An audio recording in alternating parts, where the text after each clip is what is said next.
It was a model home that they had bought 2 or 3 years prior. Just had some standard builder grade components for the backyard, a patio, a deck. The deck was actually pretty decent. The stone patio area at the base of the deck, at the base of a flight of steps, was pretty poorly installed. It was small and just simply in disrepair. And the client was after a little bit larger entertaining area, something that would accommodate their family. Their initial desire was to install a water feature, and they had talked about putting something off in the corner of the yard. Wasn't really sure if they wanted something with a pond that would incorporate fish. They knew they wanted some moving water. And we got to talking about the options between doing a pondless waterfall and an actual ecosystem pond that would allow you to have fish. They liked the idea of having the pond with the fish, as they've got grandkids they thought would enjoy that.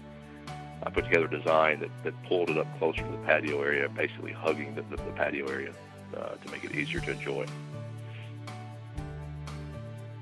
Well, they wanted to do a larger patio area. I think we just about doubled the size of the patio area they had before. And then we added, we were able to reuse some of the stone that that the original patio was built out of. We just pulled it up, cleaned it up, and recycled it. Increased the size of it, increased the shape, gave it a little bit of character. In addition to using the natural stone that was there, we took a concrete paver and created kind of a crossing pattern that kind of gave the patio a little bit of depth, a little bit of detail, as opposed to just using one solid material all the way across. So we basically used the Belgard paver to create a border around the patio, and then we ran at 45-degree angles, about 6 foot on center, this crossing pattern that just gave a little bit of interest to the patio, made it pop a little bit more ornate, but nothing over the top.